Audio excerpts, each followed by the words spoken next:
Nasrallah की मौत से बौखलाया हुआ है ईरान। इस वक्त की बड़ी खबर यह कि ईरान के राष्ट्रपति पेजेश्कियान ने अपील की है लेबनान के समर्थन में आगे आए दुनिया। जंग में लेबनान को अकेला नहीं छोड़ा जा सकता है। मसूद पेजेश्कियान ने ये अपील की है दुनिया से समर्थन में आए हिजबुल्लाह के और उन्हें दुनिया में अकेला ना छोड़ें।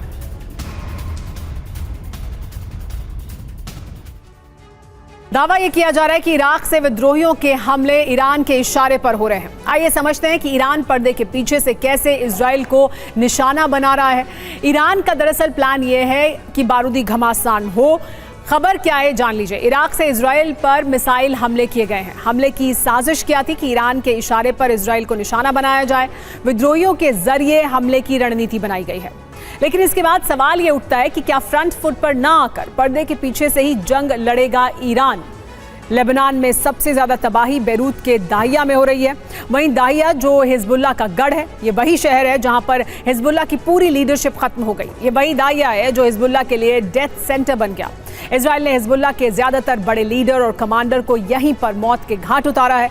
सवाल यही है कि आखिर कैसे दाहिया नसरुल्लाह के साथ पूरे हिजबुल्लाह का कब्रगाह क्यों और कैसे बन गया।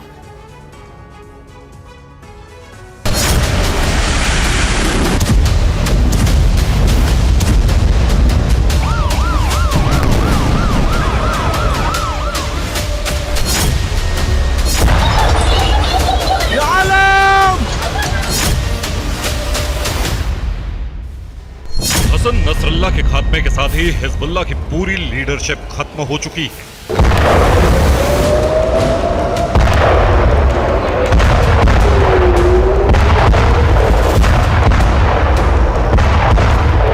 तीन दिनों से लेबनान की राजधानी बेरूत में इसी तरह से विध्वंसक बमबारी हो रही है।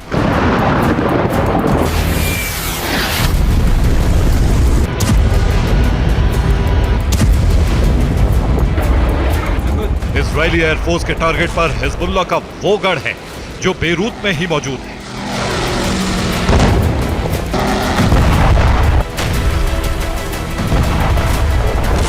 इस गढ़ का नाम है दाहिया, बेरूत के दक्षिण में मौजूद एक घनी आबादी वाला शहर। अल्लाह अकबर। ये वही दाहिया शहर है जो हिजबुल्लाह की लीडरशिप के लिए डेथ सेंटर बन गया।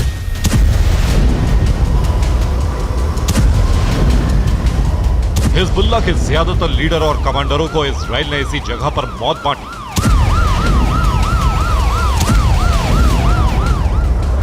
Hezbollah chief Hassan Nasrallah, Hezbollah की मिलिट्री विंग जिहाद काउंसिल का हेड फवाद शुक्र, हिजबुल्लाह के रदवान यूनिट का हेड इब्राहिम अकीद, हिजबुल्लाह के दक्षिणी मोर्चे का कमांडर अली कराकी, हिजबुल्लाह के मिसाइल फोर्स का कमांडर इब्राहिम कुबैसी, हिजबुल्लाह का air force chief Mohammed Hussein Srour, Hezbollah की इंटेलिजेंस यूनिट का chief Hassan Khalil Yasir, Hezbollah का कमांडर नवील कुआक। हिजबुल्लाह के ये सभी नेता और कमांडर दाहिया में ही मारे गए।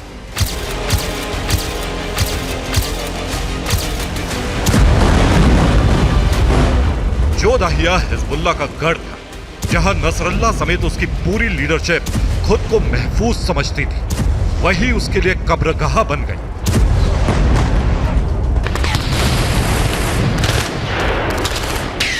सवाल यही है कि आखिर बेरूत का दाहिया हिजबुल्लाह के लिए डेथ सेंटर क्यों और कैसे बन गया। इजराइल ने इस इलाके को खास तौर से क्यों टारगेट किया।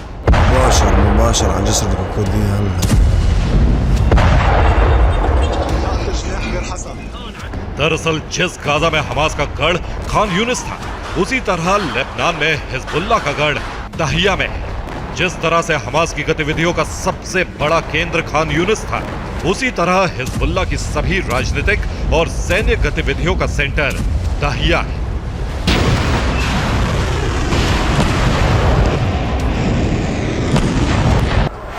बेरूत का दाहिया शिया बहुल मुस्लिम इलाका है। यहां बहुत घनी आबादी है। यहीं पर रिहायशी इलाके में जमीन के नीचे हिजबुल्लाह का सेंट्रल अंडरग्राउंड हेडक्वार्टर था।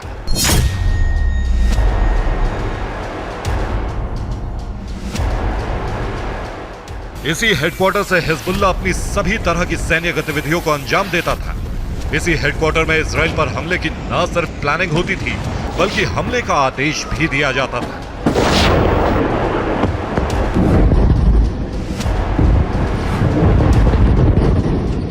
सत्ताईस सितंबर को इसी अंडरग्राउंड हेडक्वार्टर में हसन नसरल्लाह अपने अलग अलग यूनिट के कमांडर्स के साथ बैठक कर युद्ध की रणनीति बनाने पहुंचा था।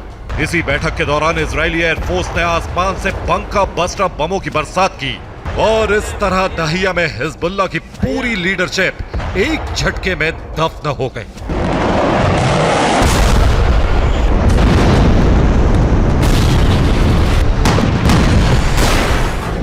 दहिया में न सिर्फ हिजबुल्लाह का सेंट्रल हेडक्वार्टर था, बल्कि यहीं पर हिजबुल्लाह का इंटेलिजेंस हेडक्वार्टर भी है।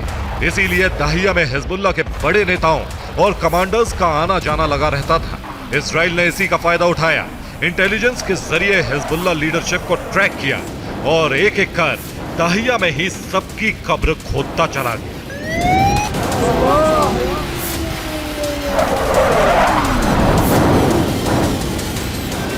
दहिया में हिजबुल्लाह के कई हथियार गोदाम हैं। तमाम इमारतों में हिजबुल्लाह ने रॉकेट और एंटी शिप मिसाइलें छिपा रखी हैं। अब इजरायली एयरफोर्स इनका वजूद मिटा रही है। यही वजह है कि दहिया लगातार 100 घंटे से पूरी तरह से जल और दहल रहा है। Bureau report, TV9 भारतवंश।